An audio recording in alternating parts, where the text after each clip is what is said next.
Pemerintah Kota Prabu Muli menargetkan pendapatan dari pengelolaan pasar pada pihak ketiga. Pengelola diberikan target ratusan juta rupiah setiap bulan untuk meningkatkan pendapatan asli daerah serta menata sistem pengelolaan pasar agar lebih profesional dan tertib.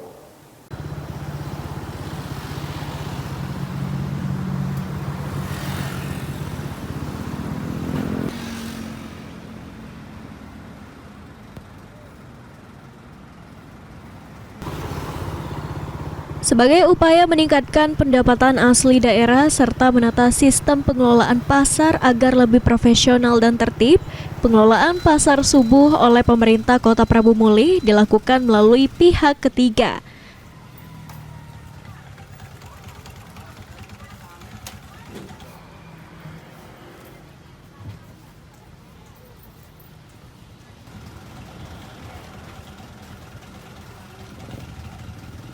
Kepala Dinas Perdagangan Kota Prabu Muli, Mukhtar Edi mengungkapkan, dalam 1 bulan, pihak ketiga diberikan target pengelolaan pasar subuh sebesar 400 juta rupiah. Target tersebut diharapkan mampu mendorong optimalisasi retribusi pasar, serta memberikan dampak positif bagi penataan pedagang dan fasilitas pasar. Dikelola dengan bagus. Berarti kita pihak ketiga kan, pengelolaan pasar ya? Tujuannya biar apa tuh?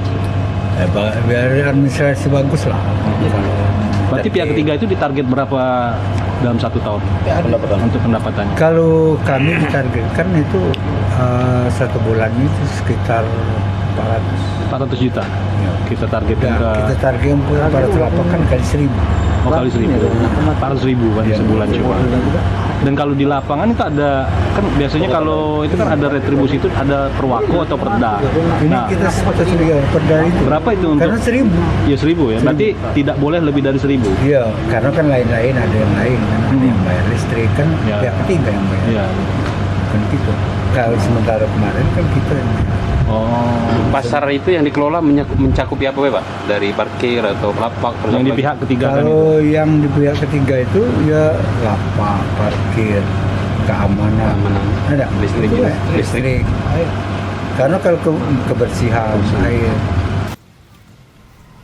Pemerintah Kota Prabu Muli berharap dengan dilibatkannya pihak ketiga, pengelolaan pasar subuh dapat lebih tertata, transparan, dan memberikan kontribusi maksimal bagi pendapatan daerah.